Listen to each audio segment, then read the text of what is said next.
E aí, pessoal, o assunto que a gente vai ver agora é a formação dos estados nacionais. Esse assunto ele vai fazer um apanhado de tudo que a gente estudou até agora. Então, quando a gente estudou Renascimento, quando a gente estudou Reforma Protestante, quando a gente estudou uma série de outros assuntos nesse ano, tudo isso vai trazer para essa formação dos estados nacionais. O que são os estados nacionais? Sabe esses países que a gente vê hoje no mapa do mundo? França, Inglaterra, Itália, Alemanha, bem, esses países, Portugal, Espanha, esses países não existiam. Eles eram reinos, eles eram condados, eles tinham uma outra divisão, uma outra organização na Idade Média.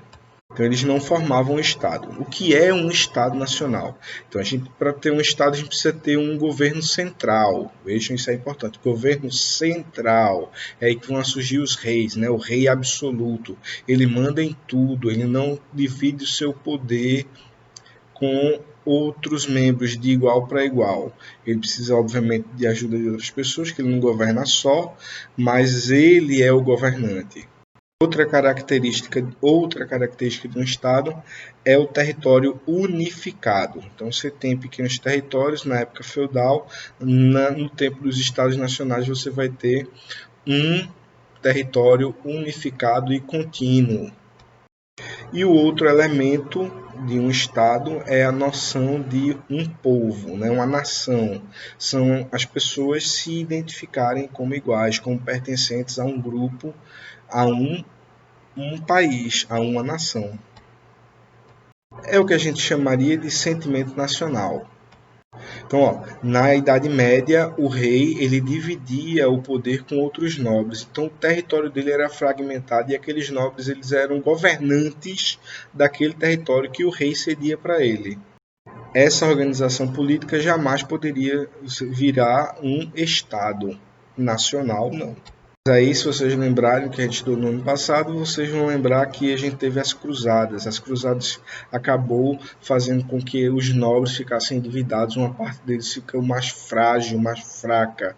E o rei usou esse momento para se aliar, em parte, aos burgueses, aos comerciantes, que esses sim saíram das cruzadas fortalecidos, né, com dinheiro, com os nobres devendo dinheiro a eles e lucrando muito com o comércio. Inclusive aí já leva a gente para o Renascimento que a gente já estudou, Renascimento comercial. Você vai ter lá o comércio garantindo muito dinheiro para essa burguesia que estava nascendo, para esses comerciantes. Outra questão importante é a questão da reforma que a gente estudou na aula passada, na semana passada, que é justamente o que? Você vai ter um rei que vai governar, que vai ter o poder total do seu território. E ele não tinha isso porque ele dependia da igreja. Então a reforma vai garantir aos reis um poder sobre o seu território sem ter que obedecer, sem ter que responder ao Papa, à igreja. Em alguns lugares, essa reforma também se liga, né, com a burguesia, que a gente falou da questão do comércio. Por quê? Porque os burgueses, esses comerciantes, dentro da estrutura montada pela Igreja Católica, os burgueses, os comerciantes, por mais que eles ficassem ricos, eles não tinham prestígio. E a Igreja Católica, até porque voltou endividada também, não queria pagar a dívida que tinha com os burgueses e os nobres também não, então eles começaram a questionar o direito desses burgueses de cobrar essas dívidas, fazendo ali uma aliança contra os burgueses. Então a Igreja Católica, de certa forma, não servia para a burguesia. Era necessário uma igreja, uma religião, uma fé cristã que não estivesse submetida a essa Igreja Católica. E aí a gente vai ter também a questão para a formação desse sentimento nacional, nada melhor do que uma boa guerra, né? Quando você vai sair para matar os outros ou para morrer, você acaba se juntando com seu parceiro de forma inequívoca, né? Então você que não se entendia com seu vizinho, mas na hora de ir para a guerra, ele está lutando contra os mesmos caras que você. Então aí vocês vão fazer parte do mesmo time. Então vejam, os reis, para se livrarem da igreja e para poder governar em seu território sem ter que dividir com os nobres, eles precisavam de dinheiro. E esse dinheiro vinha justamente dos impostos. Quem pagava os impostos? A burguesia e o povo. Então começou uma espécie de troca, que ela não foi exatamente igualitária, nem equilibrada o tempo todo, não, mas ela surgiu a partir daí, né? Uma troca de quê? O rei precisava proteger o comércio e os comerciantes para que esses comerciantes pudessem ganhar dinheiro. Quanto mais dinheiro eles ganhassem, mais impostos eles pagavam, e aí o rei tinha mais recursos para tratar soldados, para fazer fortificações e assegurar o seu poder no seu território. E o que é que os comerciantes ganhavam com isso? Né? Uma padronização dos impostos, ganhavam com um câmbio, né? Ou seja, uma moeda só para o território todo, ganhavam com leis claras, que ele não tivesse que ficar sendo submetido à vontade desse ou daquele outro nobre. Então, esses comerciantes também estavam lucrando alguma coisa. E isso foi dando certo durante um tempo. Vocês vão ver que com o passar do tempo, esses comerciantes vão ganhar tanto dinheiro, vão acabar, né, e isso já é uma história para bem mais para frente, vão acabar assumindo o controle, né, na era capitalista propriamente dita dos países. E aí, continuando nessa questão da formação dos Estados Nacionais, você vai ter aí uma fórmula, né, surgimento de duas fórmulas para a estruturação de vários países da Europa. Na política, o absolutismo, ou seja, o rei ele é absoluto, ele vai mandar em todo mundo e a ordem dele, a regra dele, a lei dele vai valer para todo mundo, certo? E o mercantilismo, que é uma economia baseada no comércio. Claro que você continua tendo agricultura, pecuária, produção artesanal, continua tendo tudo isso, mas você vai ter uma grande lucratividade voltada para o comércio. Esse comércio ele vai ser interno, ou seja, dentro ali da própria Europa, dentro dos próprios territórios, ali um comércio interno, e também nesse sentido externo de um território para o outro dentro da Europa, mas você também vai ter um comércio externo entre Oriente e Ocidente, certo?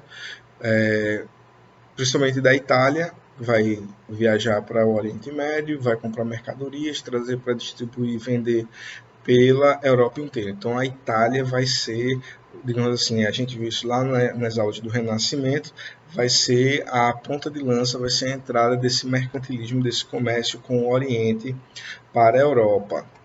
Mas aí aquelas coisas, né, da história. O, o Império Bizantino, que era cristão, acaba sendo invadido até a última cidade, que foi Constantinopla, capital do Império Bizantino, que foi invadida pelos turcos. Isso em 1453. E aí você vai ter o cerco de Constantinopla.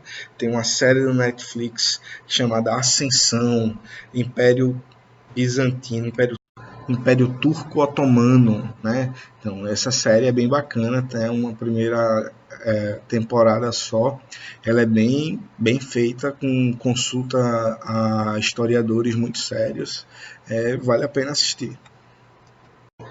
Mas aí quando os turcos invadem e conquistam Constantinopla, o que é que acontece? Acontece que os turcos vão dizer: a gente não quer mais esse comércio aí com o Ocidente desse jeito não. E eles, de certa forma, fecham o comércio lá para os italianos e para a Europa. Fica impraticável você fazer essa viagem, né, da Itália, atravessando de barco o mar Mediterrâneo, chegar no Oriente Médio para comprar alguma coisa e depois voltar para vender. Isso fica inviável. Aí os burgueses, essa burguesia começa a entrar em declínio e o rei começa a ficar preocupado, porque onde é que eu vou arrumar imposto, né? Onde é que eu vou arrumar esses recursos para manter o meu poder? E aí a gente vai começar, certo, a ter uma junção mais forte entre os reis e a burguesia, né? Você começa a precisar proteger cada vez mais o seu mercado, a sua economia, a economia nacional. Isso significa proteger o seu território dos produtos dos outros países. É fácil de entender. Imagine que se você é um país que vende determinado produto e esse é outro país que vende outro produto. Se você compra muito do seu vizinho, o que é que acontece? Você vai gastar o seu dinheiro e o seu vizinho vai receber o seu dinheiro. Se você quer ficar rico, você tem que fazer o seu vizinho comprar de você e você, de preferência, não comprar nada do seu vizinho, que aí você não gasta seu dinheiro e o dinheiro dele vem para você. Essa história meio beba que eu contei para vocês é o que a gente chama de balança comercial, o controle da balança comercial. Ou seja, os reis e os ministros, né, que controlavam as finanças do reino, eles ficavam muito preocupados com isso, em saber a quantidade de recursos, a quantidade de dinheiro, a quantidade de riqueza produzida internamente que era vendida para fora, e isso fazia com que o reino ficasse mais rico, e a quantidade de produtos que era comprado de outros países para abastecer o nosso território. Se a gente comprasse mais do que a gente vendesse, a gente estava perdendo dinheiro. Então a balança comercial estaria negativa e isso era considerado ruim. E aí onde vai começar nesse sistema mercantilismo a questão do protecionismo. Então eu, rei, vou criar leis e impostos dizendo o seguinte: olha, vinhos que vêm de outros países vão ter que pagar tantos por cento de imposto a mais do que os comprados aqui dentro, produzidos dentro do nosso país. Por quê? Isso vai fazer com que a maior parte das pessoas comprem os vinhos produzidos internamente e não comprem os que vêm de fora, porque eles vão ser mais caros. Mas o mais importante é que esses burgueses, esses reis, precisavam desesperadamente de uma forma de chegar lá no Oriente para pegar aquelas mercadorias que eram mais lucrativas para eles poderem vender na Europa, que não podiam mais fazer por conta da queda de Constantinopla pela invasão turca. E é aí que vai começar as grandes navegações, certo? A gente dá aula, a gente tenta organizar as coisas, mas a realidade, a história, os fatos, eles são um liquidificador. É tudo jogado e batido, não tem uma ordem. Então a gente tenta organizar, acaba se perdendo. Mas aquele assunto que a gente viu lá, né, dos povos pré-colombianos, que a gente começou a ver os povos pré-colombianos, estavam vivendo lá na América com os problemas dele, sem se relacionar com a Europa, não tinha nada a ver. É por conta dessa invasão de Constantinopla, dessa necessidade das mercadorias orientais, que os europeus vão acabar vindo para a América e conquistar os incas, maias, astecas, invadir as terras indígenas, certo? Porque estão querendo encontrar um caminho para chegar lá na China, na Índia, no Oriente. E mais uma vez um assunto que a gente já viu volta, né? Essas viagens, essas grandes navegações não seriam possíveis sem as cruzadas que trouxe conhecimento do Oriente junto para o Ocidente e sem o Renascimento, né? Que vai fazer com que os europeus, o Ocidente, consiga manusear o conhecimento, consiga desenvolver instrumentos e conhecimentos que vão, nesse momento, ser úteis para a realização das grandes navegações. Então, vê, coisa que a gente estudou uma atrás da outra, sequenciado, mas que não é uma sequência.